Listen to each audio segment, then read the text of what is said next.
Estimados participantes, muy buenas noches y bienvenidos al Diplomado Especializado en Prevención, Sanción y Erradicación de la Violencia de Género, aplicación de enfoques en la Ley 30364, Derechos Humanos de las Mujeres e Igualdad de Género, organizado por el Colegio de Abogados de Lima, bajo la dirección del decano Dr. Raúl Canelo Rabanal y nuestra directora académica y de promoción cultural, doctora Minerva Córdoba Sena.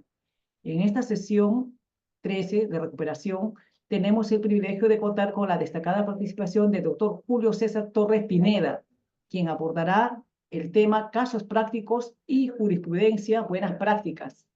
El doctor Pineda es un experto reconocido en el campo y estamos seguros de que su ponencia será de gran relevancia e interés para todos nosotros. El doctor Julio César Torres Pineda, egresado de la Universidad San Martín de Porres, abogado por la Universidad San Martín de Porres, magíster en Ciencias Penales por la Universidad San Martín de Porres, actualmente juez del Juzgado Penal Colegiado de Villa María del Triunfo, juez del Juzgado Penal Unipersonal de Villa María del Triunfo 2023, juez de paz letrado penal con sede en la comisaría de Villa María del Triunfo en el año 2017 y 2023, fiscal adjunto provincial penal del distrito de Villa María del Triunfo 2016-2017. Muy buenas noches, doctor. Adelante con su ponencia. Bienvenido. Gracias. Muchas gracias, doctora. En principio, quiero agradecer a la Dirección Académica y Promoción Cultural del Colegio de Abogados de Lima por esta oportunidad que se me brinda de dictar esta ponencia sobre casos prácticos, sobre temas de violencia contra la mujer.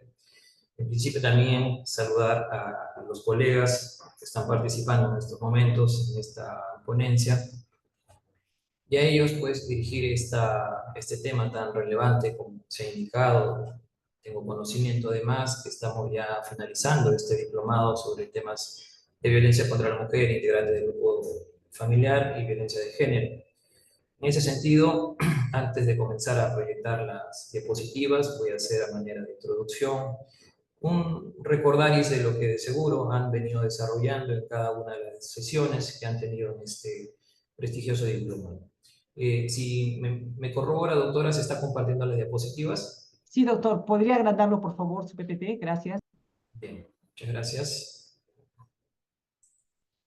Bien, en ese sentido, el tema que me ha tocado abordar el día de hoy es casos prácticos y jurisprudencias buenas prácticas. En principio, como ya indicó la doctora, quien les habla es magistrado en la Corte Superior de Justicia de Limasur. Actualmente me vengo desempeñando como presidente del Tribunal Penal Colegiado de Limasur. En este sentido, estoy a cargo de los juicios orales que se desarrollan por los delitos más graves que se han suscitado en toda la jurisdicción de Limasur.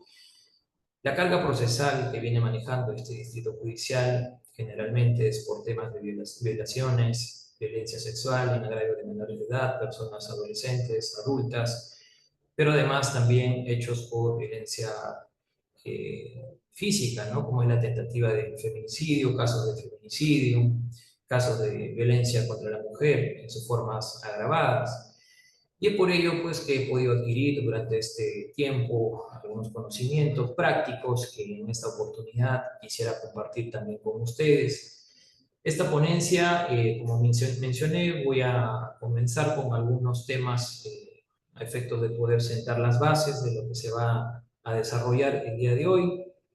En un segundo punto voy a analizar algunos casos prácticos, algunas casaciones y también algunas sentencias emitidas por la Corte Interamericana de Derechos Humanos. Y finalmente, en una última etapa, voy a quedar, pues, expedito para poder atender algunas dudas, algunas consultas que ustedes tengan y de esa manera también compartir algunas experiencias.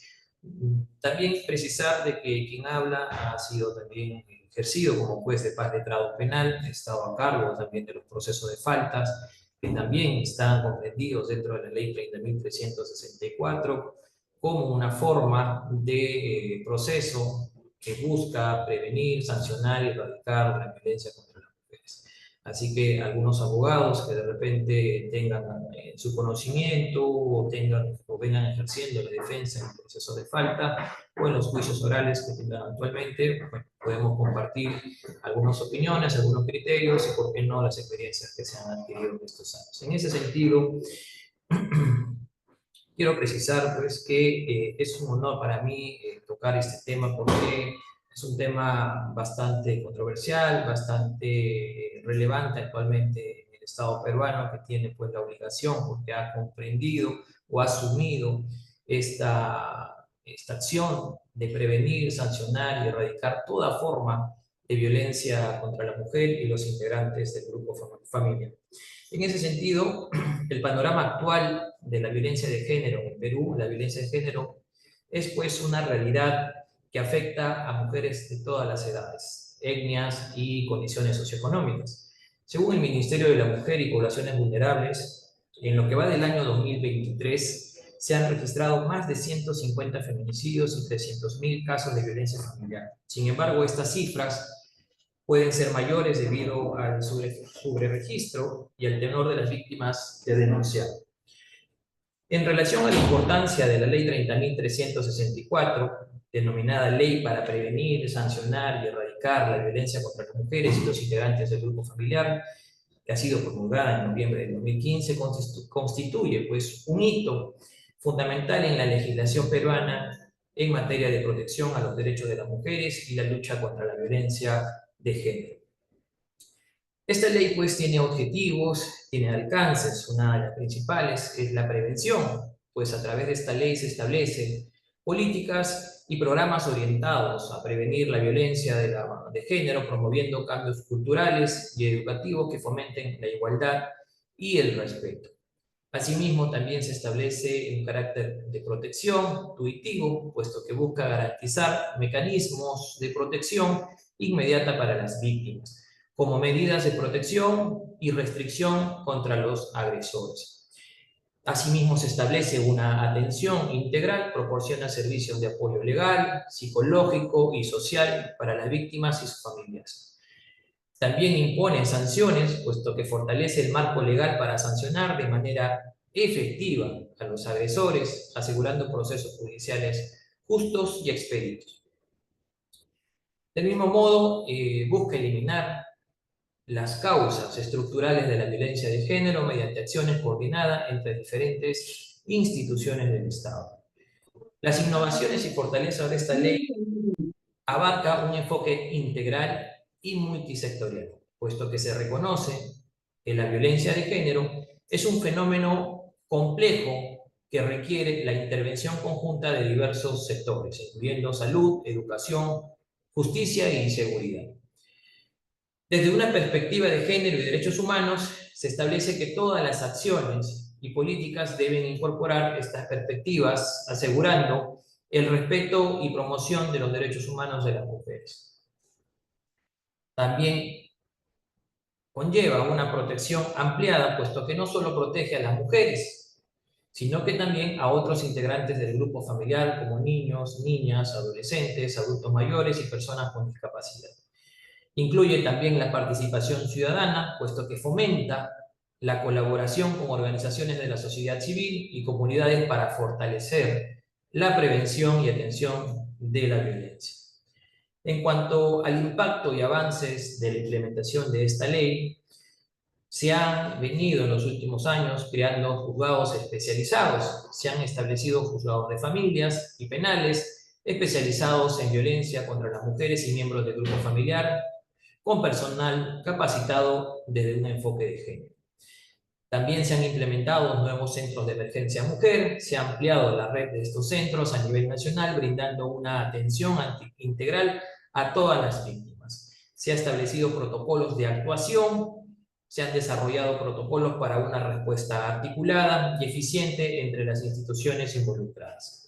También se ha advertido que en los últimos años se ha tenido un incremento de denuncias, puesto que la ley ha contribuido a que más víctimas se sientan respaldadas para denunciar, aumentando de esa manera la visibilidad del problema y la acción del Estado. Ahora bien, ¿qué desafíos se tienen en la implementación de esta ley? A pesar de los avances, existen retos significativos. En principio, la falta de recursos adecuados. Las limitaciones presupuestarias afectan la capacidad de brindar servicios de calidad y de cobertura amplia.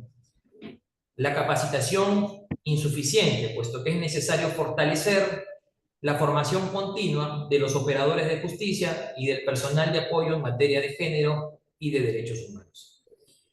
Existe todavía brechas en la articulación interinstitucional, aunque se requiere mejorar la coordinación efectiva entre las diversas entidades para evitar duplicidades y garantizar una atención integral. También se advierte un desconocimiento de la ley, puesto que muchas personas, incluyendo potenciales víctimas y operadores de justicia, no conocen plenamente los alcances y mecanismos que ofrece esta ley. La importancia de fortalecer la ley 30.364, puesto que es una herramienta esencial para enfrentar la violencia de género en el Perú, pero su efectividad depende mucho del compromiso público, esto es, la necesidad de priorizar la asignación de recursos y de respaldo a las políticas derivadas de la ley. Asimismo, la participación ciudadana activa, puesto que busca involucrar a la sociedad civil en la vigilancia y promoción del cumplimiento de la ley. El monitoreo y la evaluación, implementar sistemas de seguimiento que permitan medir el impacto y realizar ajustes necesarios. Ahora bien, en cuanto al marco internacional de protección de derechos a la mujer, el Perú es Estado parte de diversos tratados internacionales que refuerzan el compromiso de erradicar la violencia de género. Estamos suscritos a la Convención sobre la Eliminación de todas las formas de discriminación contra la mujer, el CEDAW, que obliga al Estado a adoptar medidas para eliminar toda forma de violencia o discriminación contra la mujer. Estamos suscritos a la Convención Interamericana para prevenir, sancionar y erradicar la violencia contra la mujer, la Convención de Belém do Pará, que establece obligaciones específicas para prevenir, sancionar y erradicar la violencia contra las mujeres. Asimismo, contamos con la Declaración y Plataforma de Acción de Beijing del año 1995, que compromete a los estados a promover los derechos de las mujeres y a la igualdad de género en todos los ámbitos. Diversos pronunciamientos de la Corte Interamericana de Derechos Humanos ha emitido sentencias claves que establecen estándares en materia de violencia de género vinculantes para el Perú. Entre las principales hemos tenido el caso Campo Algodonero versus México del año 2009, que también lo vamos a analizar más adelante, pero en esta sentencia se resalta la obligación estatal de prevenir, investigar y sancionar la violencia contra las mujeres en contexto de discriminación sistemática. El caso Espinosa González versus Perú del año 2014 condena al Estado peruano por violaciones a los derechos humanos de una mujer víctima de tortura y violencia sexual, enfatizando la debida diligencia y perspectiva de género en las investigaciones. En cuanto a la importancia de la labor preventiva, la prevención es esencial para abordar las causas estructurales de la violencia de género. La educación en la igualdad y derechos humanos, que incorpora contenidos que promuevan la igualdad y el respeto de todos los niveles educativos. Las campañas de sensibilización dirigidas a cambiar normas y prácticas sociales que toleran la violencia. El empoderamiento económico de las mujeres, puesto que busca promover su autonomía económica para reducir la dependencia y vulnerabilidad. La participación comunitaria, involucrar a comunidades y líderes locales en la prevención y detección tempranas de casos. Este siguiente punto que voy a mencionar es sumamente importante porque guarda mucha relación con lo que es el desarrollo de este diplomado, lo que corresponde al rol del derecho penal y procesal penal en temas de violencia de género. El sistema de justicia penal desempeña un papel crucial en la protección de las víctimas y en la sanción además de los agresores. A través del derecho penal y procesal penal, el Estado tiene la capacidad de responder de manera efectiva a estas conductas delictivas, garantizando justicia y contribuyendo a la prevención de futuros actos de violencia. A continuación profundizaremos en los aspectos clave que refuerzan este rol fundamental. Primero, la tipificación adecuada de los delitos. La correcta tipificación de los delitos relacionados con la violencia de género es esencial para reflejar la gravedad de estas conductas y establecer sanciones proporcionales. Algunos puntos importantes que se deben mencionar son, primero, el reconocimiento del feminicidio. La inclusión del feminicidio como delito autónomo en el artículo 108b del Código Penal visibiliza la violencia extrema contra las mujeres por razones de género. Esta tipificación reconoce que el asesinato de una mujer motivado por su condición de tal es un crimen con características y causas específicas que deben ser abordadas distintivamente. La ampliación de conductas punibles es fundamental que el Código Penal abarque todas las formas de violencia de género, incluyendo la violencia física, psicológica, sexual, económica y patrimonial. Esto asegura además que todas las manifestaciones de violencia sean sancionadas y no queden impunes por lagunas legales. Asimismo, se requiere en el derecho penal definiciones claras y precisas. ¿Qué quiere decir ello? Que la precisión en la redacción de los tipos penales evita interpretaciones ambiguas que puedan beneficiar al agresor. Una legislación clara facilita la labor de los fiscales y los jueces al momento de imputar y de juzgar, garantizando una correcta aplicación de la ley y de criterios uniformes. Asimismo, la adaptación de nuevas formas de violencia.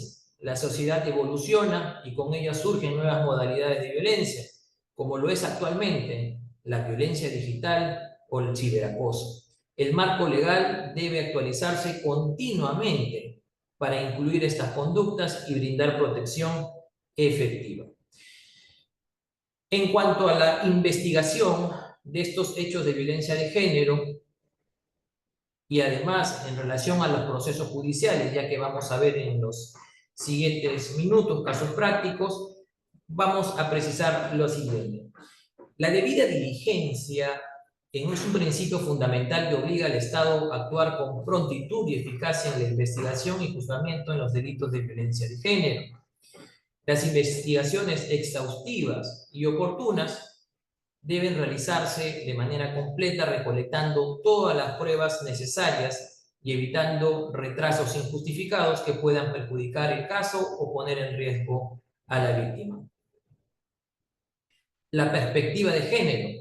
Al abordar casos de violencia de género es esencial que los operadores de justicia comprendan el contexto de desigualdad y de discriminación que afecta a las mujeres. Esto implica reconocer patrones de conductas del agresor, entender las dinámicas del poder y evitar estereotipos que puedan influir en la valoración de las pruebas. Evitar también la impunidad. La falta de sanción efectiva a los agresores envía un mensaje de tolerancia hacia la violencia y puede alertar su repetición. La debida diligencia contribuye a garantizar que los responsables sean identificados y sancionados conforme a la ley. En cuanto a la protección de los derechos de la víctima, durante todo el proceso se debe respetar la dignidad y privacidad de la víctima, evitando su revictimización y asegurando que su testimonio sea valorado adecuadamente. Ahora bien, en relación a la protección de las víctimas durante los procesos judiciales, la seguridad y bienestar de las víctimas son prioritarios y deben ser garantizados a través de medidas cautelares efectivas. En principio, a través de las medidas de protección inmediatas, a través de la Ley 30.364, que establece que ante una denuncia de violencia, las autoridades pueden dictar medidas como órdenes de alejamiento, prohibición de comunicación, desalojo del agresor del domicilio, entre otras, para salvaguardar la víctima. En cuanto al acceso de servicios de apoyo, es fundamental que las víctimas tengan acceso a asistencia legal gratuita, apoyo psicológico y servicios médicos especializados. Los centros de emergencia mujer actualmente están jugando un papel clave, un rol muy importante en brindar una atención integral. Recordemos que los centros de emergencia mujer pues, están comprendidos con diversos profesionales para atender estos hechos de violencia contra la mujer. En los centros de emergencia mujer se está contando con el área de psicología, el área de asesoría legal, asistencia social y con brindar también el apoyo que requieran los familiares o las víctimas indirectas de estos hechos de violencia contra la mujer o violencia de género. En cuanto al acceso efectivo a la justicia, se debe eliminar todo tipo de barrera que impida a las mujeres acceder al sistema de justicia esencial para garantizar sus derechos. Se deben llevar procesos simplificados, los trámites judiciales deben ser ágiles y comprensibles, evitando burocracias innecesarias que desincentive la formulación de denuncias por hechos de violencia de género. Asimismo, la asistencia legal debe ser gratuita, tal como se ha mencionado, como por ejemplo se lleva a cabo a través de los centros de emergencia mujer, que como ya se mencionó, cumplen un rol fundamental en la lucha contra este tipo de violencia. Asimismo, la eliminación de todo tipo de estereotipos y prejuicios, puesto que es indispensable erradicar actitudes discriminatorias por parte de los operadores de justicia que cuestionen la credibilidad de la víctima o minimicen la gravedad de la violencia sufrida. En cuanto a la información y sensibilización, se debe difundir ampliamente los derechos de las víctimas y los mecanismos de denuncias disponibles, especialmente en comunidades rurales y poblaciones vulnerables.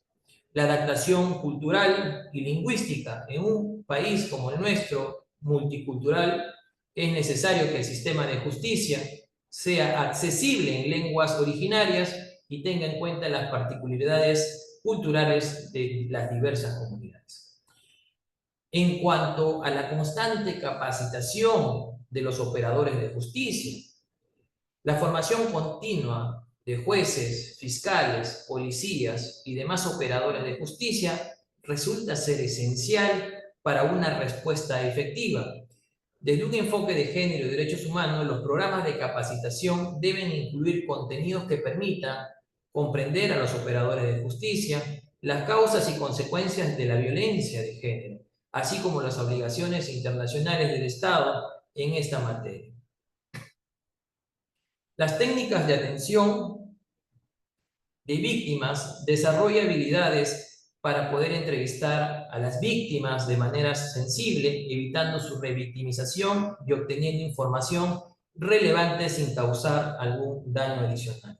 La actualización también legal mantiene a los operadores informados sobre las últimas reformas legislativas, jurisprudenciales y estándares internacionales aplicables a cada caso en concreto. El cambio de paradigmas es promover una cultura institucional que rechace la tolerancia hacia la violencia de género y valore la importancia de proteger estos derechos en relación a la protección de las mujeres. Sobre algunos casos relevantes, prácticos, tenemos para ilustrar la importancia de estos aspectos, vamos a analizar algunos casos ya conocidos, como por ejemplo el caso María Elena Moyano. Su asesinato evidenció la vulnerabilidad de las mujeres líderes y la necesidad de una protección efectiva por parte del Estado. El caso LC versus Perú, en el comité de CEDAW, una menor víctima de violación que no recibió atención médica adecuada, llevó al comité del CEDAW a pronunciarse sobre la falta de diligencia del Estado peruano en proteger los derechos de las mujeres y de las niñas. La importancia también de una coordinación interinstitucional. Esto quiere decir un trabajo conjunto entre las diversas instituciones del Estado que permitan hacer frente a una lucha contra todo tipo de violencia. El derecho penal y procesal penal no actúa de manera aislada. Es necesario, como ya se mencionó, una articulación efectiva entre el Poder Judicial y el Ministerio Público para asegurar investigaciones eficientes y juicios justos. La Policía Nacional del Perú, como primer contacto con la víctima, su actuación es crucial en la recolección de evidencias y protección inmediata. El Ministerio de la Mujer y Poblaciones Vulnerables proporciona apoyo psicológico, social y legal a las víctimas, complementando la labor judicial. En cuanto a las instituciones de salud, estas proveen de asistencia médica respecto a las atenciones que sufren o que requieren las víctimas de violencia física y psicológicas.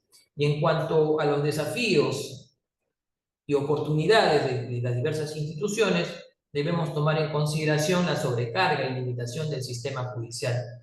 La alta demanda y la falta de recursos puede generar retraso y afectar la calidad de las decisiones judiciales. La resistencia cultural persiste en prácticas y creencias que justifican o minimizan la violencia de género, incluso dentro de las instituciones de justicia. En cuanto a la necesidad de datos y estadísticas, contar con información actualizada y precisa es fundamental para diseñar políticas y evaluar el impacto de las acciones emprendidas. En cuanto el fortalecimiento del rol del derecho penal y procesal penal, las reformas legislativas continuas requieren adaptar y perfeccionar el marco legal para cubrir nuevas formas de violencia y cerrar lagunas que puedan ser aprovechadas por los agresores. El fortalecimiento institucional, incrementar recursos humanos y materiales de las instituciones encargadas de administrar justicia, especialmente en zonas con altos índices de violencia. La participación de la sociedad civil también involucra a organizaciones no gubernamentales y colectivos en la vigilancia y promoción de buenas prácticas judiciales. La implementación de tecnología, utilizar también herramientas digitales para agilizar los procesos, facilitar denuncias y mejora la comunicación entre instituciones. En ese sentido, debo precisar que el derecho penal y procesal penal son instrumentos de por sí sumamente esenciales en la lucha contra la violencia de género. Su eficacia depende de una legislación adecuada, investigaciones diligentes, protección efectiva de las víctimas, acceso real a la justicia y operadores capacitados y comprometidos. Es responsabilidad del Estado garantizar que el sistema de justicia penal cumpla con su rol de manera efectiva, protegiendo los derechos de las mujeres y sancionando a los agresores. Al hacerlo, no solo se brinda justicia a la víctima, sino que también se envía un mensaje claro a la sociedad sobre la intolerancia hacia cualquier forma de violencia de género. Como profesionales del derecho y como profesionales también que nos estamos capacitando constantemente, como se hace a través de este diplomado, se tiene el deber también de contribuir a este objetivo promoviendo reformas, denunciando injusticias y trabajando desde nuestros espacios para construir un Perú más justo, igualitario y sobre todo libre de cualquier forma de violencia contra la mujer. Estos objetivos que tiene esta ley 30.364, a pesar de los avances normativos, persisten diversos obstáculos. Y los voy a mencionar de manera muy somera. En principio, podemos advertir en algunos casos la impunidad, puesto que existen altos índices de casos que no llegan a juicio o resultan en ser atendidos por el Ministerio Público o Poder Judicial, pero que finalmente no terminan con una sentencia o una sanción que amerite una acción de violencia contra la mujer.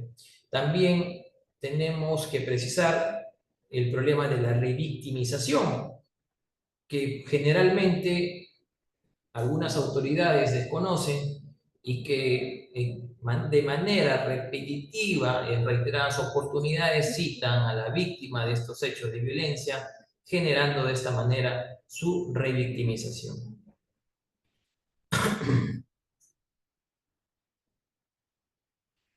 En suma, la ley 30.364 resulta pues ser una herramienta clave en la lucha contra la violencia de género en el Perú.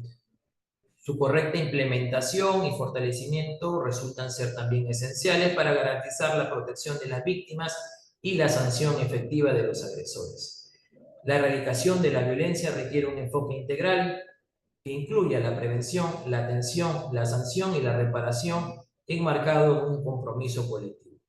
Es imperativo que el Estado asuma su responsabilidad de manera decidida, asignando los recursos necesarios y asegurando el cumplimiento de las leyes y compromisos internacionales. Asimismo, la sociedad civil continúe vigilante y activa, colaborando y exigiendo con la rendición de cuentas en cuanto a la actuación del Estado. Y a partir de nosotros como operadores jurídicos, reflexionar y actuar de manera justa y de manera adecuada, mostrando pues nuestro rechazo a toda forma de violencia de género. La violencia de género no es un problema aislado ni privado, es una cuestión de derechos humanos que nos compete a todos. Solo a través de esfuerzos conjuntos, compromisos y acciones concretas podremos construir un Perú más justo donde las mujeres y niñas vivan libres de violencia y puedan desarrollarse plenamente.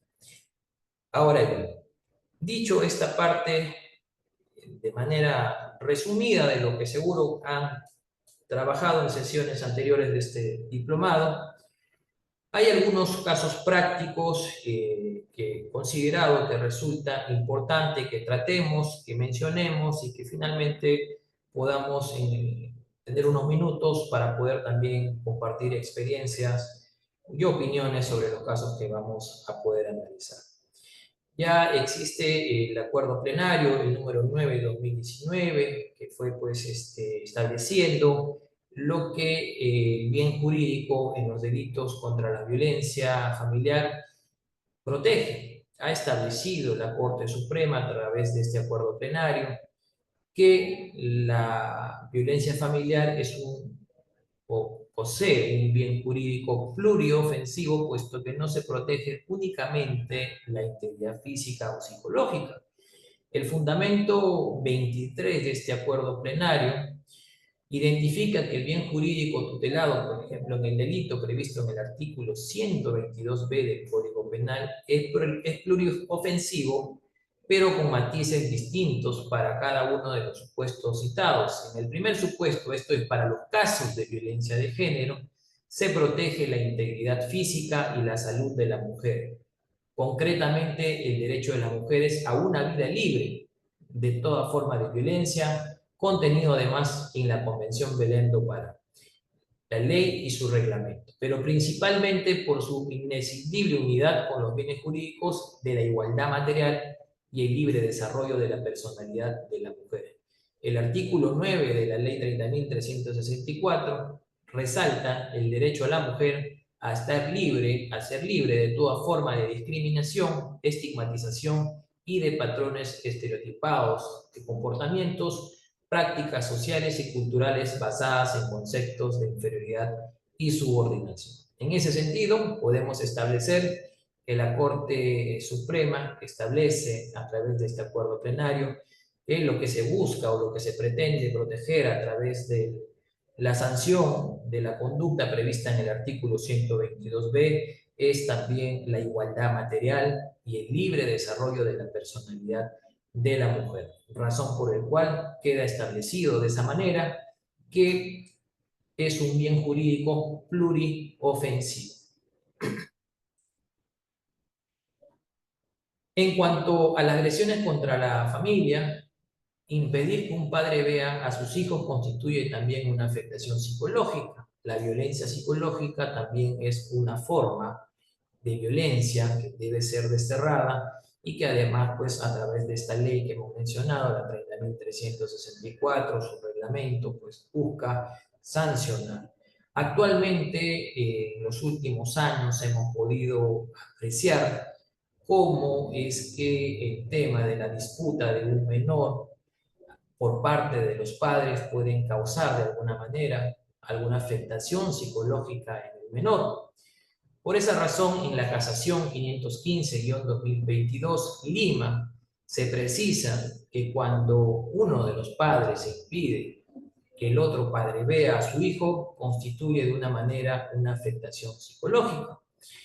El fundamento resaltante o destacado de esta casación se establece que el supuesto fáctico imputado en la decisión o en la disposición de formalización de la investigación preparatoria, en el caso en concreto, consiste en que desde el día 5 de octubre de 2020 la imputada se reserva el nombre de la imputada por cuestión pues de que hay un menor involucrado en este caso, había obstaculizado e impedido que el agraviado mantenga contacto con sus menores hijos, pese a existir una medida cautelar otorgada por el 10º Juzgado de Familia, que dispuso entregar la custodia provisional de los menores hijos de ambos en favor del agraviado, lo cual venía siendo incumplido por la denunciada, y a consecuencia de ello el agraviado presentaba una afectación emocional.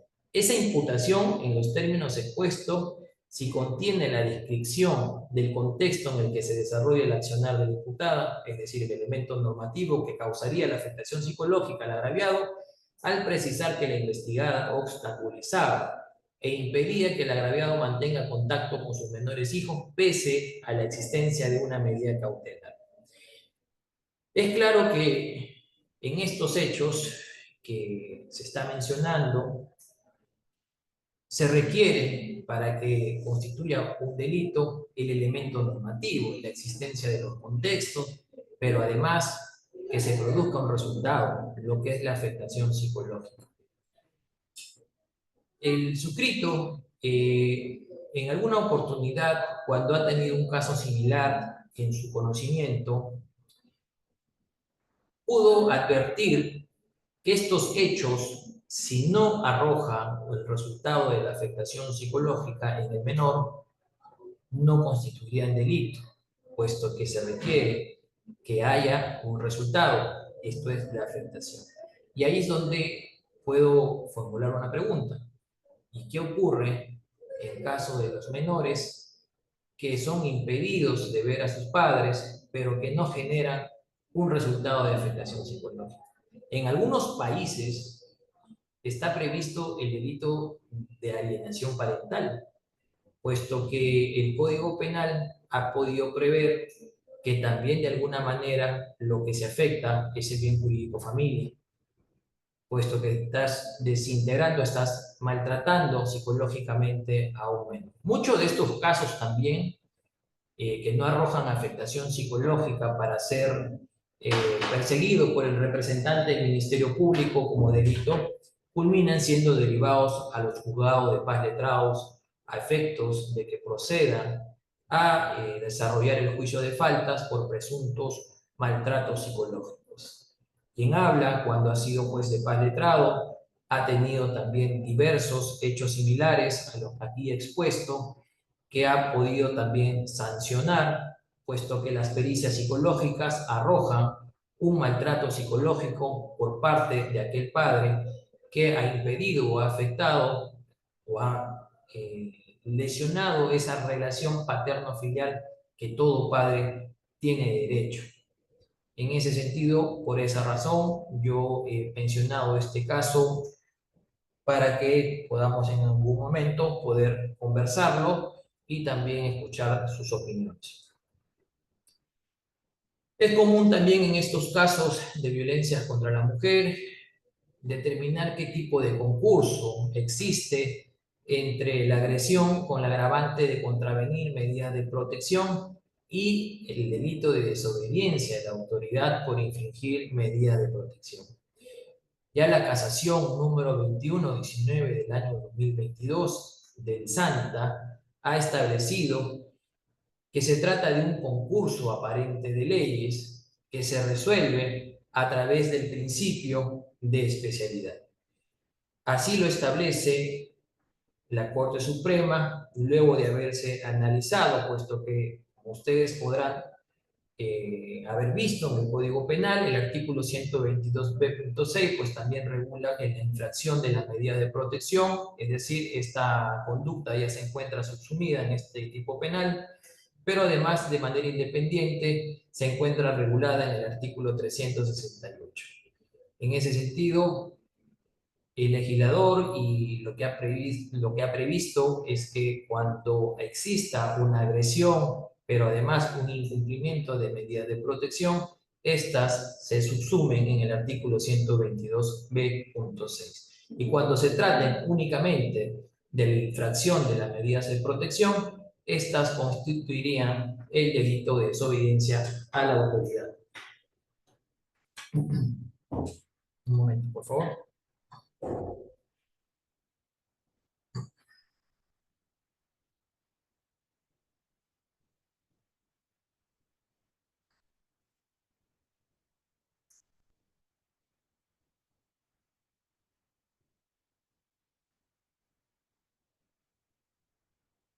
Un minuto, por favor, por un tema aquí del trabajo.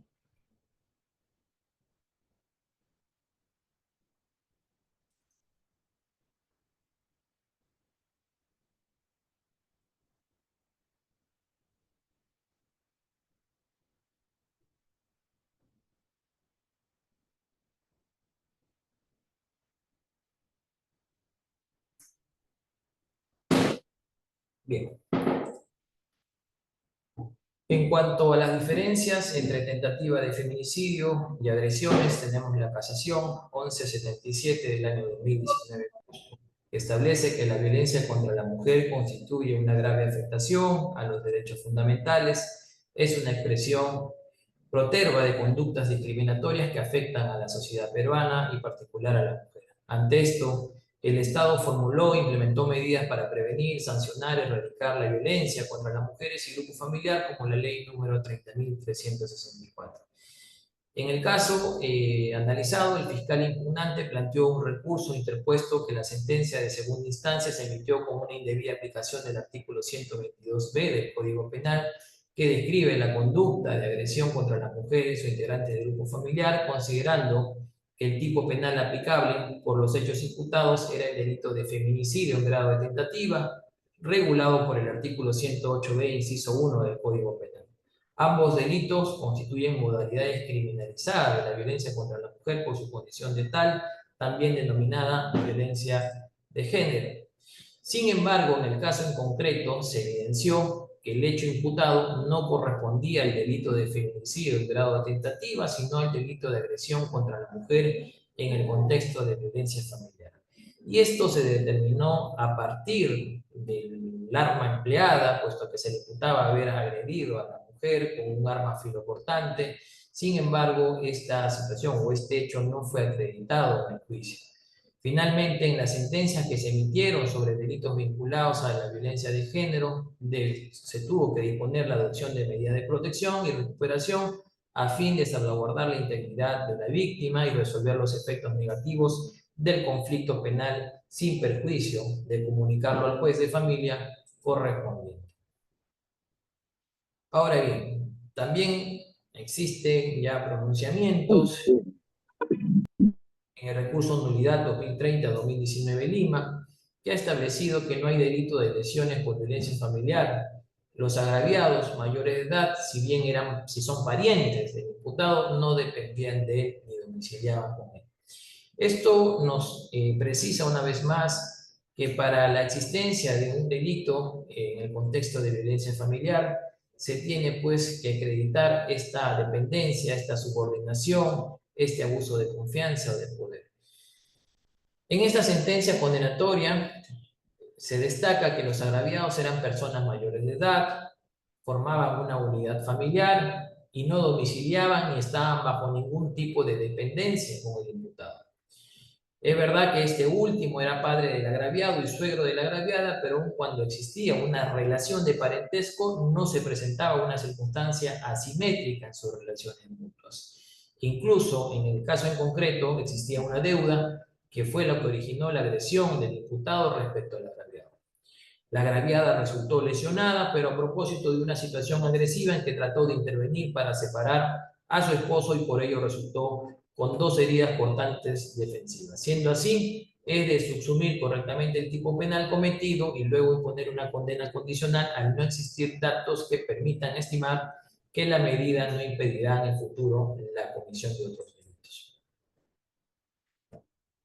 Ahora bien, hay una casación, la 671-2023, que nos permite formularnos la siguiente pregunta. Una mujer que sube el volumen del televisor mientras su hija era abusada y le pide que se porte bien con el abusador, ¿comete delito?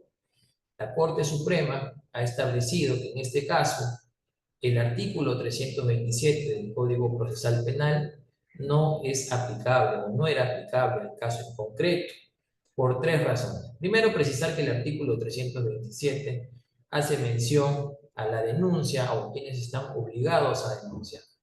Y en ese sentido, también precisa en qué casos no está obligado de hacer o de presentar la denuncia a las autoridades correspondientes.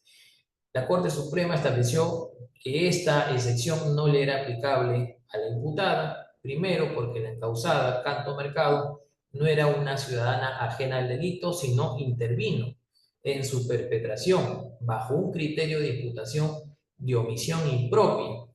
Es decir, se establece a esta mujer como autora del delito de violación sexual a partir de la imputación de la omisión impropia. Estableció además que el encausado Llanos Mauricio no es su cónyuge, ni en estos momentos siquiera era su conviviente, no realizaba vida común con él, porque en todo caso la víctima era una menor de edad, su propia hija, cuyo interés superior debía resguardar por encima de toda otra consideración. El delito de omisión impropia o de comisión por omisión es un delito de resultado en el que el resultado producido debe ser imputado al sujeto de la omisión. El artículo 13 del Código Penal establece sus requisitos que permiten afirmar cuándo no impedir un resultado es equivalente a su producción activa. El autor viola una norma prohibitiva mediante el incumplimiento de una norma preceptiva que ordena ejecutar. ¿Le has explicado el caso al doctor? ¿Le has explicado el caso al doctor Sola? A ver. Los escucho, ¿están formulando preguntas?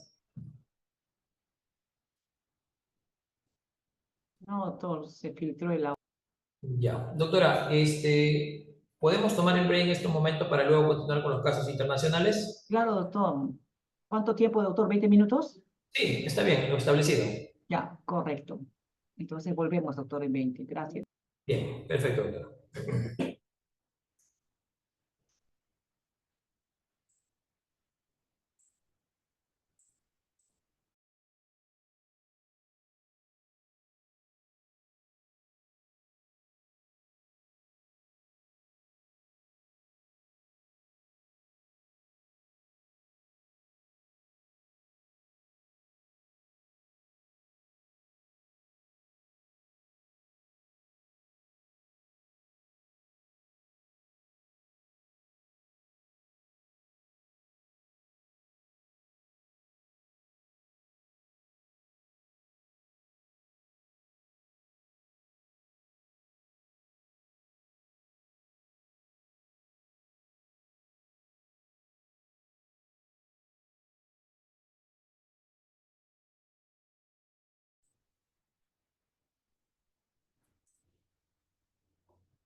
Bien, vamos a continuar con la sesión. ¿Se está visualizando la diapositiva, doctora? Disculpe. Sí, sí, doctor. Solamente falta agrandarlo, nada más. Perfecto, gracias.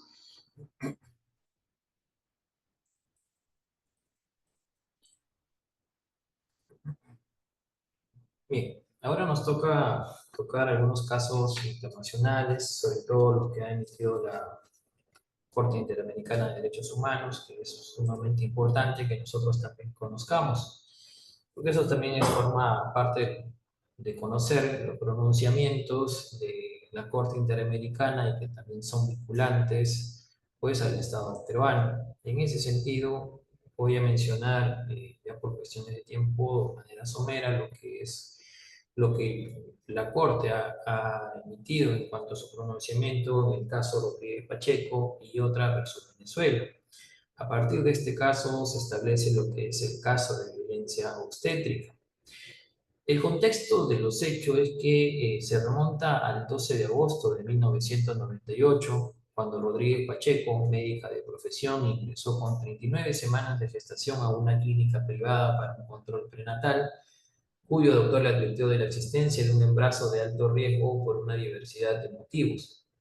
El equipo médico realizó una serie de procedimientos quirúrgicos que le ocasionaron a Rodríguez numerosas y graves secuelas en enero de 1999. La mujer presentó ante las autoridades judiciales venezolanas la denuncia contra el médico y el equipo que la trató. Sin embargo, el 20 de marzo del 2012, el juzgado de primera instancia en funciones de control de Caracas cerró el caso debido a la prescripción extraordinaria a favor de las personas imputadas, decisión que fue confirmada posteriormente por la Corte de Apelaciones. Para la Corte se trató de un caso de violencia obstétrica. Estableció además la vulneración de diversos derechos. como el derecho a la integridad y la salud, que se encuentra consagrado en los artículos 5, 1 y 26, respectivamente, de la Convención Americana de Derechos Humanos en relación con el artículo 1.1 del mismo instrumento. Además, advirtió que se vulneraron garantías judiciales y a la protección judicial. Derechos que también se encuentran reconocidos en los artículos 8.1 y 25.1 de la Convención Americana de Derechos Humanos en relación con el artículo 1.1 del mismo instrumento. Estableció también la vulneración al derecho a una vida libre de violencia contra la mujer. La falta de respuesta efectiva frente a la violencia obstétrica vulneró los derechos establecidos en la Convención de Belém do Pará en cuanto a su artículo 7. ¿Pero qué entendemos entonces por la violencia obstétrica, una forma de violencia basada en el género? La Corte define la violencia obstétrica como cualquier trato irrespetuoso, abusivo, negligente o de negación de tratamiento durante el embarazo, parto y posparto, constituyendo una forma de violencia basada en el género. Estableció que los estados tienen la obligación de prevenir, sancionar y erradicar la violencia contra las mujeres, incluida la violencia obstétrica, que destaca el derecho de toda mujer a una vida libre de violencia, especialmente durante la etapa de gestación.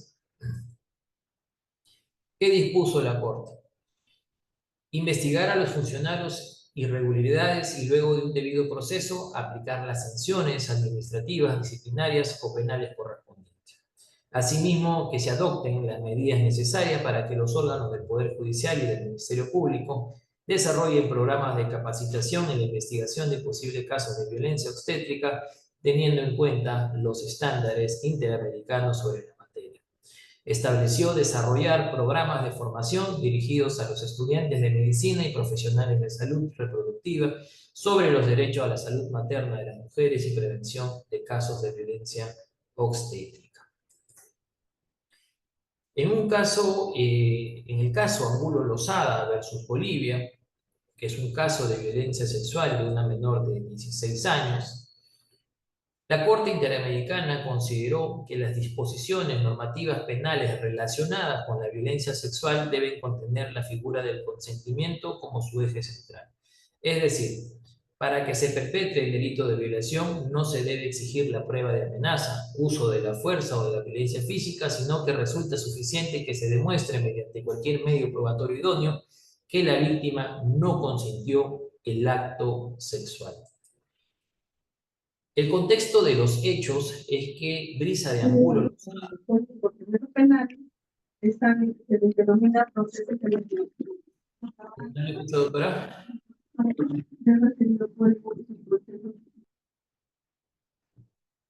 Disculpe, ¿no se le escucha? Al parecer se filtró el audio. Bien, doctora. Perfecto. En este caso, el contexto del hecho es que Brisa de Angulo Lozada era una menor de 16 años de edad. Entre octubre de 2001 y mayo de 2002, sufrió actos de violencia sexual por parte de su primo de 26 años. El 31 de julio del 2002, la gravidad tuvo una experiencia traumática durante el primer examen ginecológico forense que se realizó de manera incompatible con los requerimientos de una debida diligencia estricta y la expuso a una situación de revictimización. Luego de 20 años, no se emitió una sentencia firme por la demora excesiva en la tramitación del proceso penal. En julio de 2018, el acusado huyó a Colombia y en febrero de 2022 fue capturado con fines de extradición. Sin embargo, después se decidió cancelar la orden de captura debido a la prescripción de la acción penal en base a la normatividad colombiana y se ordenó su libertad inmediata. La Corte Interamericana, en este caso en concreto, estableció que se había vulnerado los derechos a la integridad personal, las garantías judiciales y a la protección judicial. Estos derechos, reconocidos en los artículos 5.1, 8.1 y 25 de la Convención Americana de Derechos Humanos, en relación con el artículo 1.1 y 2 del mismo instrumento y con el artículo 7 de la Convención Interamericana para prevenir, sancionar y erradicar la violencia contra la mujer en perjuicio de la víctima. Asimismo, se había vulnerado la vida privada y familiar y derechos de la niñez, puesto que se vulneraron los derechos consagrados en los artículos 11.2 y 19 de la Convención Americana de Derechos Humanos. El Estado no condujo el proceso penal con perspectiva de género y niñez, en atención al deber de una debida diligencia estricta y de protección especial que se requería ante una denuncia de violencia sexual en contra de una niña. La Corte ordenó a Bolivia que adecúe su ordenamiento jurídico interno de tal manera que la falta de consentimiento sea central y constitutiva del delito de violación. Así también, el deber de adecuar su ordenamiento para visibilizar la violación sexual incestuosa. El Estado debía implementar, supervisar y fiscalizar un protocolo de investigación y actuación durante el proceso penal para casos de niñas, niños y adolescentes víctimas de violencia sexual. La Corte exhortó al Estado a implementar una campaña de concientización y sensibilización dirigida a la población de Bolivia, en general orientada a enfrentar los esquemas socioculturales que normalizan o trivializan el incesto. Otro caso también muy importante que debemos conocer es el caso Brites, Arce y otros versus Argentina. También un caso de violencia obstétrica y protección integral de la mujer. ¿Qué pasó en este caso? Cristina Brites Arce tenía 38 años y más de 40 semanas de embarazo al momento de su muerte. Además, era madre de 2 niños. Durante su embarazo, presentó varios factores de riesgo que no fueron atendidos de forma adecuada por el sistema de salud. El 1 de junio de 1992 se presentó al Hospital Público Ramón Sardá por fiebre y molestias lumbares relacionadas con su embarazo. Cuando los profesionales de guardia le realizaron una ecografía, determinaron que el feto estaba muerto y la internaron para inducir el parto. Ese mismo día la embarazada falleció por paro cardiorrespiratorio no traumático y para la Corte se trató de un caso de violencia obstétrica.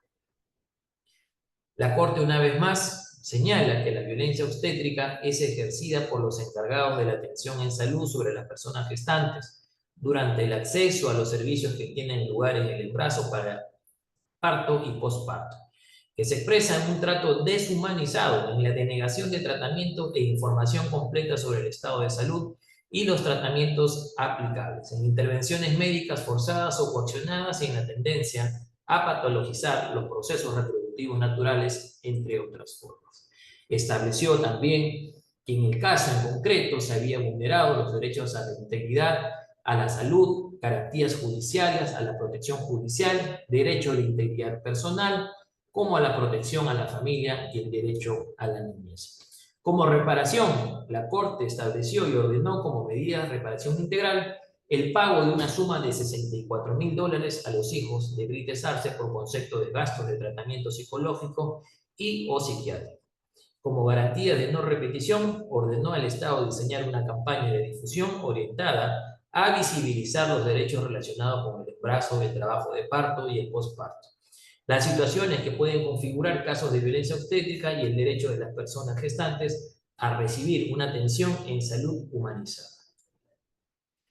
En cuanto a la jurisdicción internacional y derechos de las mujeres, un primer caso es el caso González y otros, o más conocido como el campo algodonero versus México. Este fallo de la Corte Interamericana de Derechos Humanos, en que se examina una situación estructural de violencia contra las mujeres basadas en su género por la falta de diligencia debida frente a las desapariciones de las mujeres y por minimizar la gravedad de las denuncias basándose en estereotipos de género. La Corte responsabilizó al Estado mexicano por la desaparición y muerte de Claudia González, Esmeralda Herrera y Laura Ramos, cuyos cuerpos se hallaron en un campo algodonero en Ciudad de Juárez el 6 de noviembre del 2021.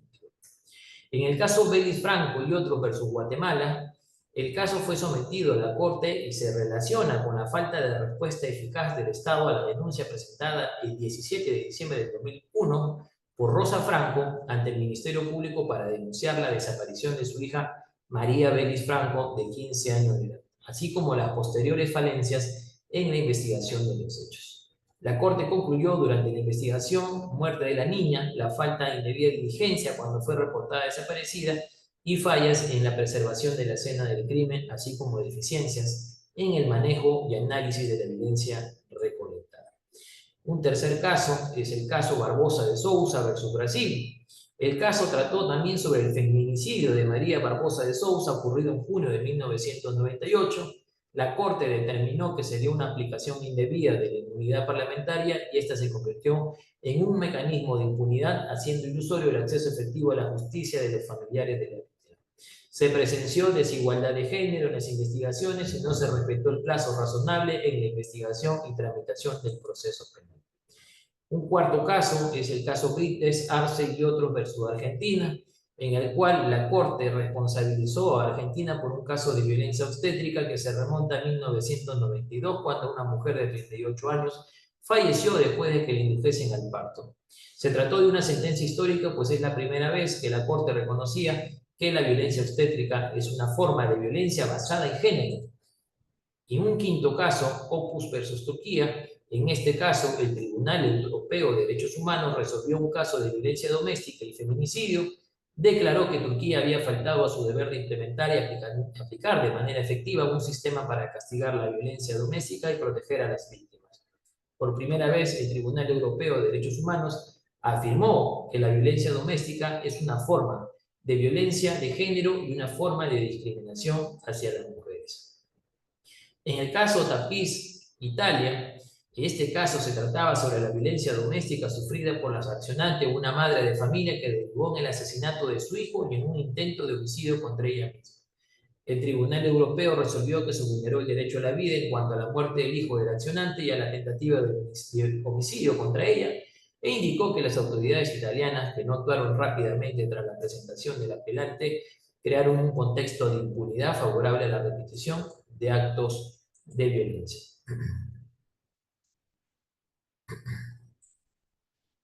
Bien, en estos casos que se han mencionado en estos momentos son los casos más resaltantes que se debe de conocer, puesto que establecen lo que son los pronunciamientos tanto de la Corte Interamericana como del Tribunal Europeo en relación a la violencia de género, y que en esta oportunidad, tratándose el tema de casuística, lo he tratado de resumir a efectos también de que se tome conocimiento de los aspectos principales de lo que resolvió estos tribunales internacionales en relación a los hechos que fueron puestos en conocimiento bajo su competencia. Como indiqué en esta última parte, quisiera escuchar algunas opiniones, de repente algún tema casuístico que quisiera comentar y que podamos analizar conjuntamente. No sé si alguien de los participantes desea participar, intervenir.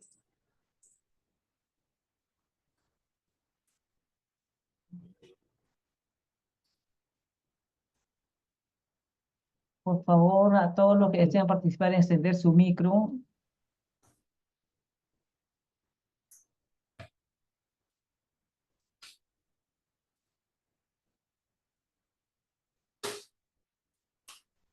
Doctor, al parecer no hay preguntas. Bien, en todo caso, Si me permiten. sí, le escucho, adelante. Sí, bien, muchas gracias. En principio, doctor Torres, agradecer su ponencia, la verdad ha sido muy ilustrativa, muy interesante. Y bueno, quisiera preguntar en su calidad de juzgador, ¿no?, en su calidad de juez, eh, doctor, ¿qué opinión le merece que, digamos, no estaba revisando pues la ficha de valoración de riesgo para víctimas de violencia? Y, y bueno, estaba revisando algunas preguntas, algunas interrogantes que precisamente se le realizan a la persona y me preguntaba, en los casos que usted ha visto en su despacho respecto a la fiabilidad de las afirmaciones de la supuesta víctima, ¿no? Porque desde mi punto de vista, si bien es cierto, comparto pues la idea de que lamentablemente vivimos en un contexto, y no de ahora, sino es un problema cultural de violencia, pero considero, doctor, que hay algunas preguntas que realmente pueden, pues, generar indefensión en el supuesto agresor, ¿no? Y me refiero a, por ejemplo, ¿no? A ver, en el último año, ¿la violencia física contra usted ha aumentado en gravedad o frecuencia? Si responde sí, es un, digamos, un punto, le dan un valor, ¿no? Usted sabe que se mide por los rangos del puntaje que obtiene la declaración. Eh, ¿La ha amenazado con matarla? Es una pregunta adicional. ¿Él la ha obligado alguna vez a tener relaciones sexuales? ¿Él ha intentado ahorcarla? ¿Él la ha amenazado con hacer daño a sus hijos? cree que él es capaz de matarla y muchas otras preguntas más. Entonces, hay jurisprudencia, doctor, justo leía una entrevista a una jueza que ha sido publicada el lunes, donde decía que se le tiene que dar mucho más valor a la sola declaración de la víctima, porque se entiende que este tipo de delitos normalmente se cometen pues cuando no hay testigos, ¿no? Entonces, la consulta para ser más puntual es, ¿usted considera que se podría generar indefensión ante una denuncia de una persona que no ha cometido estos actos, pero con la sola declaración del, repito, de la supuesta víctima, ya esta persona pues hasta podría ser condenada? Y me refiero al delito puntual de violencia verbal y psicológica, no a la física, porque bueno, se puede corroborar con otras pruebas, ¿no? Documentales y todo. Bien, esa era mi consulta y bueno, gracias nuevamente por la respuesta. Sí, bastante interesante la pregunta, ¿no? Y eso es lo que yo quería generar en estos últimos minutos que se tiene para poder escuchar justamente estas dudas, estas consultas que se formulan. Y te voy a responder a partir de mi experiencia durante todo este año, que voy a cerrar también ya el año presidiendo este juzgado colegiado. Durante todo este tiempo he tenido casos de tentativas de feminicidio y también feminicidio. En algunos casos, y no en todos, la Fiscalía, el Ministerio Público, ha ofrecido la ficha de valoración como medio probatorio de carácter documental para poder sostener su imputación. En otros casos, el Ministerio Público no lo ha tenido a bien a ofrecer. Eso ya depende de la estrategia de cada fiscal que considere que esa documental corrobore o no su hipótesis, o bueno, ya llegando a juzgamiento, su teoría de caso. Nosotros los jueces, cuando emitimos nuestro pronunciamiento a través de una sentencia, tenemos que establecer una valoración individual por cada uno de los medios probatorios que se actuaron en juicio y después de ello hacer una valoración conjunta de todos los medios probatorios que nos permitan arribar a una conclusión, ya sea emitiendo una sentencia absolutoria o una sentencia condenatoria. Ahora, en atención al punto que me precisa, tiene un valor probatorio este formato, que le dan un puntaje, ¿no? Por cada pregunta que responde y de acuerdo a la respuesta, estableciendo si estamos ante un riesgo severo, un riesgo grave, un riesgo moderado, un riesgo leve. Para el colegiado que yo presido, esa versión que brinda la víctima, la agraviada, sirve o permite al juez de familia tomar en consideración para dictar las medidas de protección. En lo particular, considero que lo que sostiene la víctima tiene que tener una corroboración periférica, como puede ser algunos antecedentes de denuncias, como pueden ser de repente algunas evaluaciones psicológicas que se hayan practicado con anterioridad y que puedan permitir de que la víctima viene siendo de manera continua, de manera cíclica, afectada psicológicamente por su agresor. Pero en lo particular no nos permite o no puede establecer únicamente este cuadro, se me ha ido el nombre, me dijo el documento, ¿cómo se lo denominaba? Perdón, se me ha ido el Ficha nombre. de valoración de riesgo. La ficha de valoración permite a un juez de familia poder establecer qué tipo de medidas de protección dictar. Porque recuerde que las medidas de protección son para cautelar y evitar que se vuelva a afectar o agredir a la víctima. Pero la ficha de valoración por sí sola no puede establecer ya una responsabilidad o una culpabilidad del imputado. Si bien generalmente estos hechos de violencia se suscitan en lugares en donde no hay testigos, en inmuebles o en ambientes cerrados, en donde solamente tenemos la declaración de la víctima y la declaración del imputado. De por sí la víctima va a decir, me amenazó, me amedrentó, me refirió tales términos y el imputado referirá pues, su versión exculpatoria en su defensa y dirá que no ha sido así. Pero para ello aún así siendo la única declaración la que sostiene la sindicación y la teoría de caso del Ministerio Público, se requiere mínimamente de una corroboración periférica, ya sea una evaluación psicológica, ya sea una pericia psicológica o psiquiátrica que también nos facilite determinar si la versión de la agraviada es coherente, es uniforme, si ha presentado afectación, presenta alguna evidencia de algún estresor o de algún maltrato psicológico del cual es víctima, ¿no? Como ya mencioné, de repente algunas otras denuncias, por ahí un testigo, un vecino que es testigo de que constantemente ha venido escuchando las agresiones, del cual viene siendo víctima la agraviada. Estos elementos nos van a permitir emitir una sentencia condenatoria.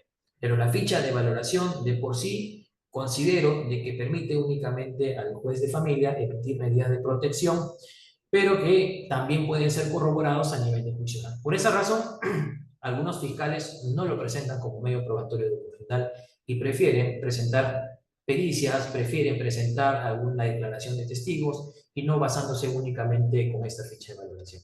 ¿Alguna duda más, doctor?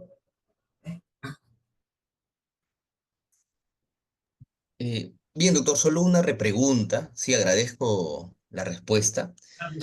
Creo que nos aclara muchas dudas a los participantes, pero entonces, como usted lo ha planteado desde su punto de vista como juez, quiere decir que si llega a su despacho una denuncia en donde solo se tiene la palabra de la víctima y no hay otro medio probatorio que corrobore, como usted ha comentado, quiere decir que se absolvería a este imputado. Es lo que entiendo.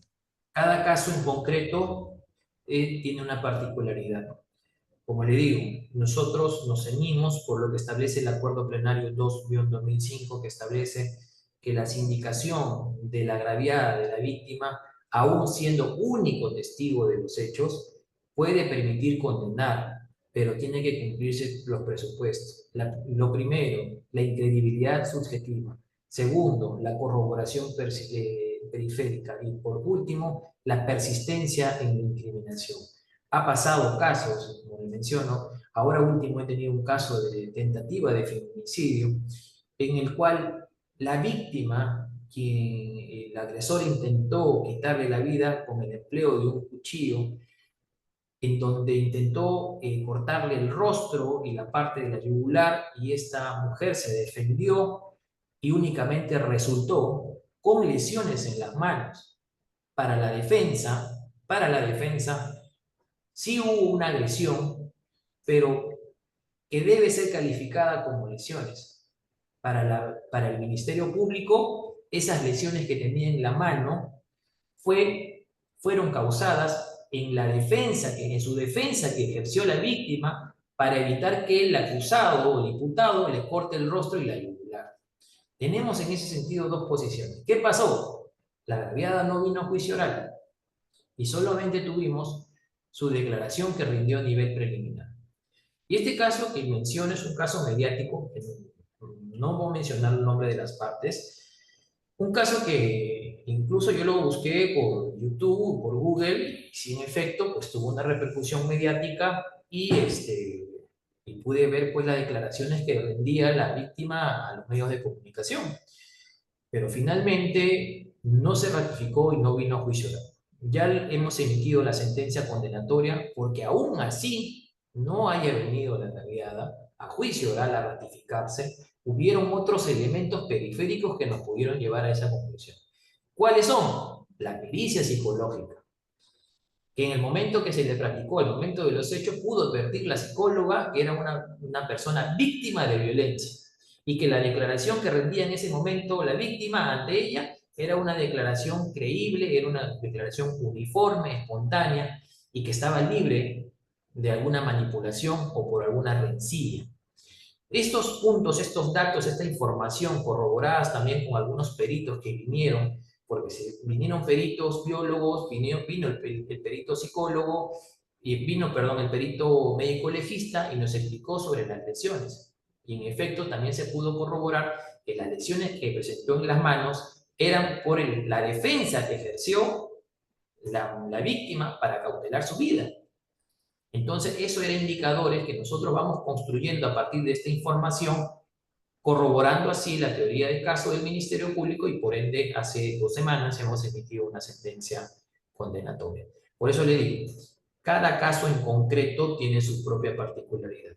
Así como hemos condenado, también hemos absuelto porque hemos encontrado no solamente estos indicadores de que demuestren o que corroboren la versión o la teoría sostenida por el Ministerio Público, sino también hemos encontrado contraindicios que permiten corroborar la teoría del caso de la defensa.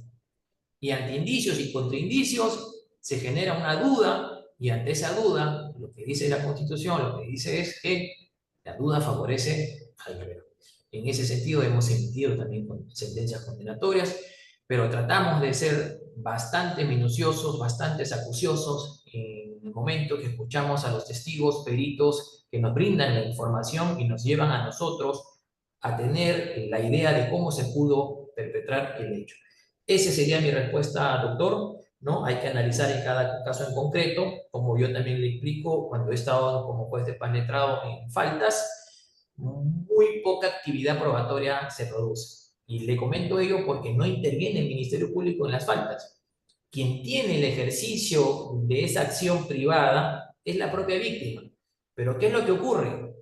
Que la víctima presenta su denuncia policial o da su declaración a nivel policial y nunca más vuelve, por razones que ya son siempre conocidas. Uno, porque se reconcilia con el agresor, porque teme que se le afecte en su trabajo, porque teme que pueda ir privado de su libertad y ya no vuelve. Entonces, el común denominador en estos casos de agresiones psicológicas a nivel de faltas conllevan muchas absolutorias por falta de ausencia probatoria.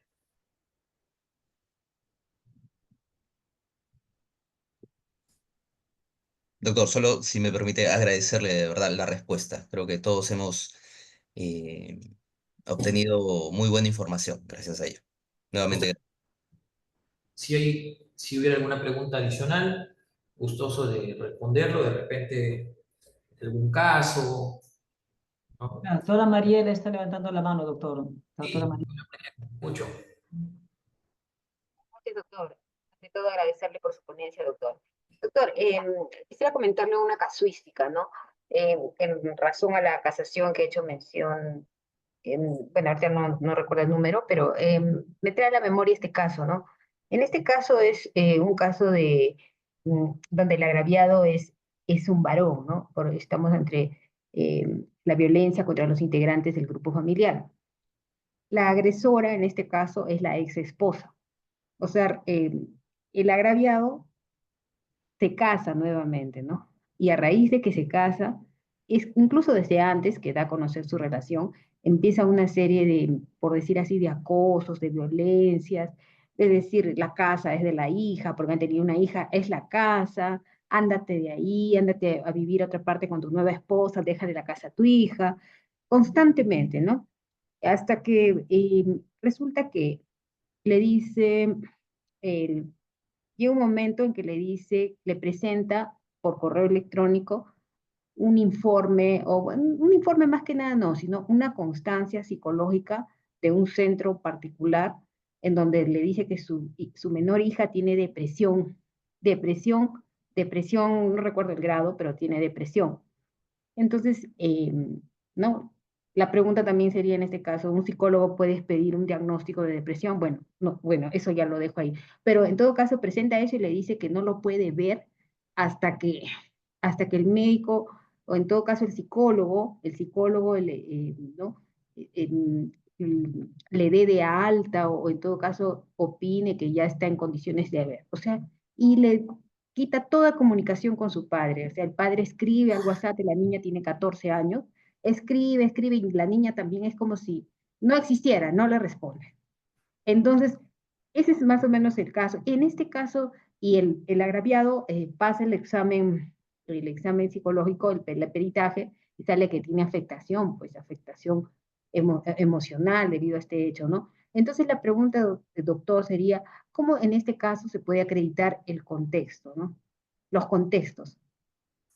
Claro, justo me trajo a recuerdo un caso que tuve. Le Le menciono el caso para tener una idea, para ir contextualizando y le termino respondiendo a la pregunta. Tuve un caso de un sujeto, un varón, presentó una denuncia contra la mamá de su hija porque le impedía verlo y pasó evaluación psicológica y en la evaluación psicológica arrojó que tenía afectación psicológica. El imputado, perdón, el agraviado refirió de que esa afectación se le había generado la madre de su menor hija porque no permitía verlo y porque además le planteó una demanda de alimentos. Entonces, esta persona era una persona que constantemente estaba en el juzgado de paz letrado donde yo me encontraba porque quería que se le sancione a la mamá por esa afectación que él había presentado. Entonces, cuando yo convoco audiencia, escucho a las partes, porque justamente para eso son las audiencias, para poder escucharlos, para poder corroborar sus versiones con los medios probatorios que ofrezcan, y de esa manera formarme yo una convicción de los hechos. Entonces, cuando le pregunto al agraviado, al padre de la menor, cuáles son los hechos que le causan la afectación, me indicó justamente que era el que no le dejaban ver a su hijo y porque además le habían planteado una demanda de alimentos con el cual se le había retenido el 30% de sus saberes y toda esa situación le había generado ese resultado, esa afectación. Escucho la versión de la madre y la madre me dice, yo no quiero o no permito que vea el padre de mi hija no lo vea porque cada vez que llega mareado. Y cada vez que llega, incluso aparentemente tiene síntomas de haber ingerido algunas sustancias. Y no obstante ello, sí le he planteado la demanda de alimento porque el señor no me está cumpliendo con el pago de su pensión de mi menor hija. Y es por esa razón que yo le he impedido ver a mi hija. Entonces, cuando me corresponde ya a mí resolver, yo emití una sentencia absolutoria.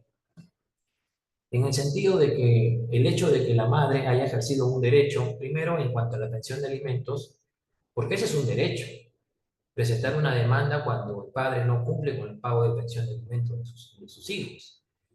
Y eso no puede ser objeto de una sanción penal y menos puede ser justificado para que cause o se le atribuya esa afectación psicológica que tenía el padre de la menor, se le atribuya a la mamá.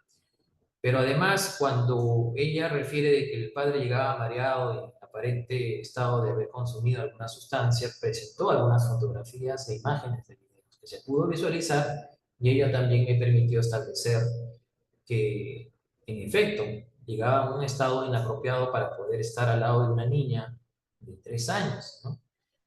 Y eso era poner en riesgo la integridad de la menor. Y una vez más, pude advertir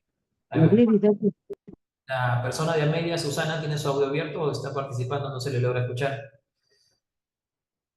Entonces refería de que pude advertir que lo que hizo la madre fue siempre cautelar la integridad de su hija. Entonces, como siempre, y como mencioné al participante anterior, no todos los casos son iguales y no porque el agraviado había presentado afectación, automáticamente ya se había configurado en ese momento una falta en la modalidad de maltratos psicológicos. En relación a lo que usted me pregunta del padre que no ha podido ver a su hijo, ¿no? En ese sentido, tendríamos que analizar en cada caso en concreto, doctora, qué es lo que arroja la pericia. Tome en consideración que la ley 30.364 autoriza de que pueden las pericias psicológicas ser emitidas por el CEN, por alguna autoridad, perdón, por algún profesional privado, por algún profesional público, porque también hay centros de salud, y el hecho de que sea emitido por alguna persona privada o alguna institución pública como las postas médicas o incluso algunos centros de salud parroquiales, no quiere decir que esas evaluaciones no tengan el valor probatorio, que por el contrario, la ley 30.364 lo establece que sí, que tiene valoración, que tiene un valor y tiene un sustento y que, bueno, ya será en el juicio oral o el proceso penal que se determine si es que justamente esas pericias han sido elaboradas cumpliéndose pues con los protocolos, incluso el Ministerio Público a través de su oficina de medicina legal han establecido un protocolo para determinar estas afectaciones psicológicas o violencia psicológica, ¿no? Entonces, eso ya es mucho un tema de probatorio para que una pericia pueda ser suficiente para poder condenar. Si usted me pregunta, ¿la pericia es suficiente para poder? En algunos casos, sí. En algunos otros casos no hemos podido determinar en juicio oral. En juicio oral, algunas pericias han sido preguntas que se le han formulado a los menores o a algunas mujeres de manera sugestiva, es decir, no cumplen con las reglas o los protocolos para una evaluación psicológica de una víctima de violencia. Entonces, incluso también, pese a que la psicóloga concluye que la versión de la víctima ha sido uniforme, coherente, y nosotros leemos la declaración y en efecto no se advierte una coherencia porque nos da información en muchas de ellas contradictoria. Entonces, tratamos de superar estas situaciones, estas contradicciones con algunos otros medios probatorios. Si se pueden superar, podemos emitir una sentencia condenatoria, pero si no hay algún otro medio probatorio que corrobore las versiones, esa versión de las víctimas no resulta ser suficiente y por ende tenemos que emitir sentencias absolutorias. Doctor, ¿Le escucho, doctora? el caso más o menos, Y se le escucha bastante bajo, doctora. No sé qué pasó con su audio.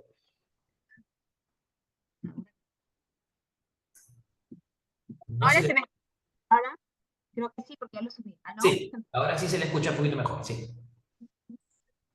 La pregunta es en relación a los contextos, ¿no? Básicamente quería saber su opinión. ¿Se En le su escucha parecer, cortado, doctora, o es mi audio, doctora Rocha, si me ayudas? ¿No se le escucha muy bien? ahora se me escucha. Ahora sí, ¿Aló? ahora sí se le Sí, escucha perfecto. gracias, doctor. Doctor, mi pregunta más que nada en su opinión en relación a los contextos. Otra vez se le ha ido el audio, doctora. A los contextos, ¿me escucha? Ahora sí, de los contextos me dice. Sí, pero quiero puntualizar un punto. En el que le estoy comentando, en este caso, el agraviado, en un examen médico legal con el perito psicólogo del Ministerio Público salió que tenía afectación emocional. En relación a la madre que es denunciada, porque en este caso de la madre, curiosamente, el padre asume el 100% de los alimentos y la madre no da ni un sol, pese a que también es funcionaria pública, trabaja en la SUNEDO. O sea, en este caso, ¿qué pasa? Que esta señora se va de su casa, porque tiene, bueno, tiene una relación extramatrimonial y le deja al padre con la hija. Pero antes de irse ya ellos habían hecho una separación de cuerpos y ya viene de una, firmaron una conciliación en donde le iba a pasar, donde la tenencia iba a tener la mamá y él iba a pasar 500 soles, además de todos los gastos del colegio, recreo, etc., que englobando sale como 4.000 soles. Entonces, lo deja, pero cuando este agraviado anuncia que se va a casar, la mamá se acuerda que tiene la tenencia y le dice, voy a hacer efectivo mi tenencia, y se la lleva abruptamente a la hija. Y en esto, ella ya se casa, y después a la semana que se casa le llega una invitación del centro de conciliación, invitándolo a conciliar los alimentos, la tenencia, y lo chantajea y le dice, ¿sabes qué? Si tú no firmas el acuerdo, yo te voy a ejecutar estos 3 años, porque ella se fue el 2021, estos 3 años te voy a ejecutar estos 500 soles porque tú no tienes ningún recibo. Y el agraviado le dice, pero ¿cómo te voy a pagar si tú me la has dejado a la hija? Sí, pero no hay ningún documento. Y entonces de 500 se subió a 1.300. Entonces, ¿qué pasa? A 1.300 se subió. Y encima, y al siguiente mes, ya después que había acordado, le dice, los 1.300 no me alcanza para nada, le dice. Y le dice, ¿qué? Le dice, ¿cómo que si yo pago el colegio Waldorf, que se paga 1.800 al mes, y pago todo el EPS de la hija, tú no das ni un sol, y le pago, y le da y le dice, ¿cómo te voy a subir? Y entonces el demandado, el agraviado le hace la denuncia, pues, por violencia psicológica, porque ya era demasiado. Y ella, cuando absuelve, ella presenta un informe de la hija que tiene depresión. Pero ese informe de la depresión era también para que firmara el primer acuerdo. Y curiosamente, cuando firma los 1.300, ya la hija no tenía depresión. La psicóloga le dio de alta. Por eso, más o menos, la pregunta era, doctor, ¿cuál era su opinión, o sea, cómo se acreditarían los contextos en este caso, ¿no? Básicamente en este punto. Claro, allí, conforme usted me ha narrado de que hubo una separación de cuerpo, se casaron uno de ellos, ya eran independientes, no hay un contexto allí primero, que esté subordinado uno al otro, porque me indica que cada uno tiene sus propios ingresos, trabajan, son independientes, no dependen de ellos mismos, no existe un abuso de poder. Entonces, ante esa situación, al no analizarse en ningún contexto, lo que sí, conforme a lo que usted ha narrado, es un tema, un conflicto familiar por una disputa, tanto de temas de alimentos, por tanto por temas de tenencia, que en efecto en la vía penal no se va a ventilar, no se va a dilucidar, salvo que estos hechos pues sean acreditados que de manera dolosa, de manera intencional, se haya generado una afectación a la menor, porque la menor sí tiene una subordinación, tiene una dependencia con la madre. Como le mencioné en el caso que expuse sobre la casuística, se puede causar alguna afectación psicológica a un menor cuando se le impide estar con sus padres, se le impide pasar tiempo y se vale de una pericia o de una evaluación psicológica que diga que tiene de alguna manera alguna depresión para interrumpir o quebrar ese lazo paterno-filial, eso sí es un acto doloso, es un acto intencional que de por sí a la menor le va a generar una afectación. Pero en algunos casos no siempre van a arrojar ese resultado. Y eso conlleva a que esa conducta no sea típica, es decir, no sea visto en el ámbito penal. Por esa razón mencioné que, por ejemplo, en códigos penales como en el de Argentina, hay un tipo penal cuando uno de los padres aliena a sus hijos para quebrar ese vínculo paterno-filial, causándole daño al menor más que al padre, ¿no? Causándole, porque es el menor, es el vulnerable, es que es la persona que está desprotegida, y es por esa razón que es al menor a quien se le debe brindar la protección. En el caso que usted me menciona, es un conflicto familiar, no habría ningún contexto, no advierto ningún contexto, razón por el cual son temas que se deben dilucidar en derecho de familia y no propiamente a través del derecho penal. Lo que siempre se suele hacer, y por eso que también se ha incrementado en los últimos años las denuncias, es porque todo se está llevando a denuncias por temas psicológicos, pero no todo califica como un delito. Por eso muchas veces en la fiscalía, yo que trabajo también juntamente con los representantes del Ministerio Público, sobre todo con la Fiscalía de Violencia de Género, ellos me comentan, ¿no? Del 100% de la carga, un 60-70% termina siendo archivada porque no califica como delito. Comúnmente lo dejan para allá que lo vean en tema de familia, o ya por último lo remiten al juzgado de paletrado, quien también termina archivando porque considera de que tampoco puede ser visto en dicha vía. Eso es lo que ocurre comúnmente en casos similares a lo que usted me ha puesto, doctora. Si hubiera alguna otra pregunta, gustosamente para responderle. Solo la intención de la madre, en ese caso tampoco configuraría el delito. ¿No se le escucha, doctora? Un poquito más fuerte, por favor. En caso de que se acreditara el dolo de la madre, ¿se configuraría el delito? Para eso hay que analizar los contextos y, como le digo, tiene que haber una subordinación, un abuso de poder, un abuso de confianza y la afectación psicológica, porque el delito es causar una afectación al menor. Porque si no hay afectación y es un tema de maltratos, eso está calificado como faltas, maltratos contra la persona.